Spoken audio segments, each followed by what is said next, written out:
welcome. Thank you very much for joining us here on Times Now. This is Breaking Ground and I'm Hina Gambhir.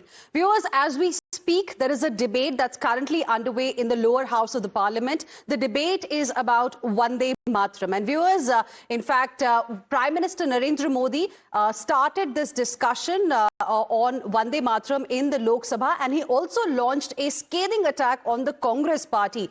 He quoted Pandit Jawaharlal Nehru as well, and he made some very important points to, in a way, suggest and also reiterate what he had said recently also, that Congress party is becoming a Muslim league. Listen in to the excerpts of his statement.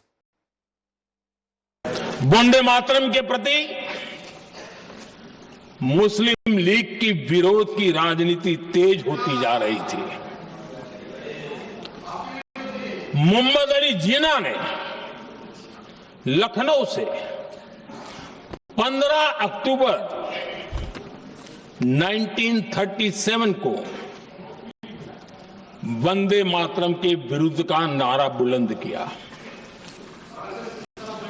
फिर कांग्रेस के तत्कालीन अध्यक्ष जवाहरलाल नेहरू को अपना सिंहासन डोलता दिखा। बजाय कि नेहरू जी मुस्लिम लीग के आधारहीन बयानों को तगड़ा जवाब देते, करारा जवाब देते, मुस्लिम लीग के बयानों की निंदा करते,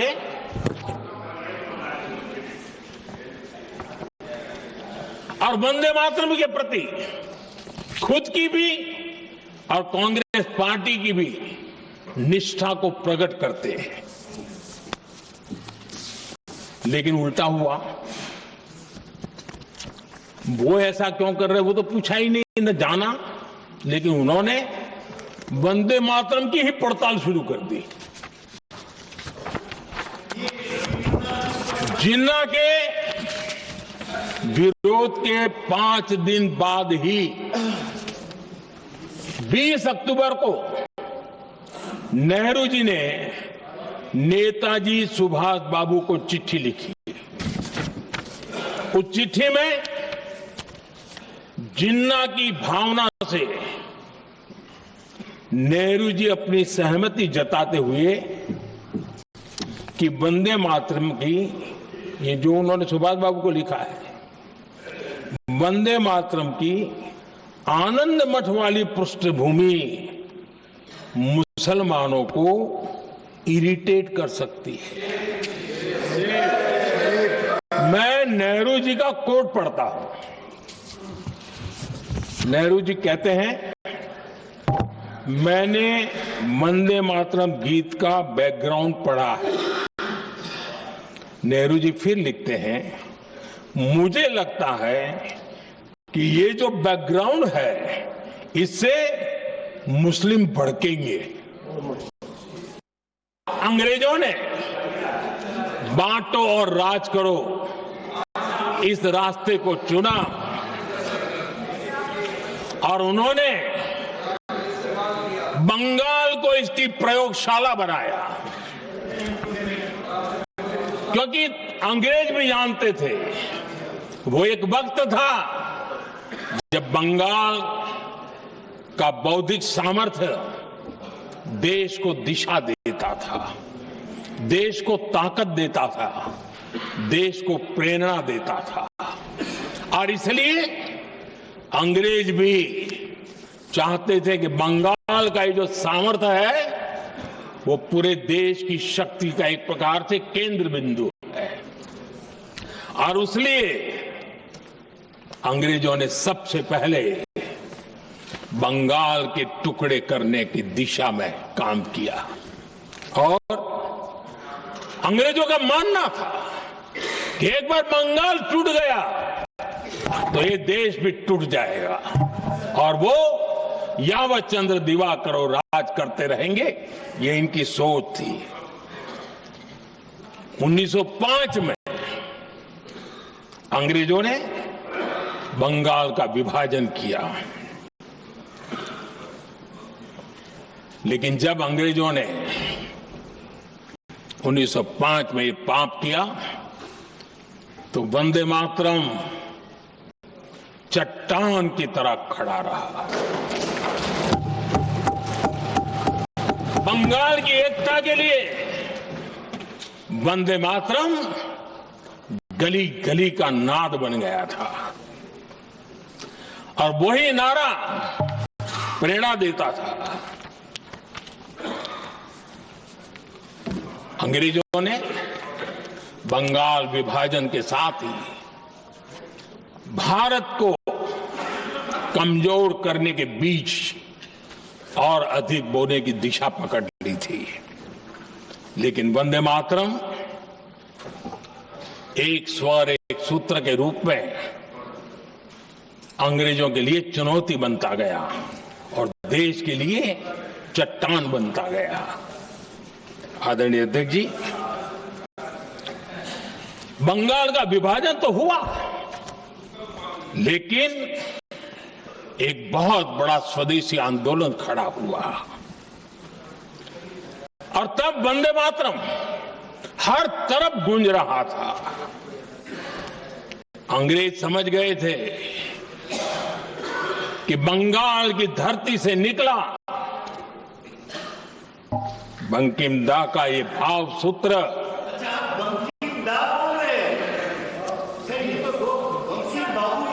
बंकिम बाबू बोले। अच्छा, thank you thank you thank you thank you thank you, आपकी भावनाओं के लिए मैं आदर करता हूं। बंकिम बाबू ने थैंक यू दादा, थैंक यू। हाँ, आपको तो दादा कह सकता हूं ना, वरना उसमें भी आपको इतराज हो जाएगा। बंकिम बाबू ने ये जो भाव विश्व तैयार किया था, उनके भाव गीत के द्वारा उन्होंने अंग्रेजों को हिला दिया। आदरणीय अध्यक्ष जी, वंदे मातरम की इस यात्रा की शुरुआत बंकिम चंद्र जी ने 1875 में की थी और गीत ऐसे समय लिखा गया था जब 1857 के स्वातंत्र संग्राम के बाद अंग्रेज सल्तनत बौखलाई हुई थी, भारत पर भांति भांति के दबाव डाल रही थी, भांति भांति के जुल्म कर रही थी और भारत के लोगों को मजबूर किया जा रहा था अंग्रेजों के द्वारा।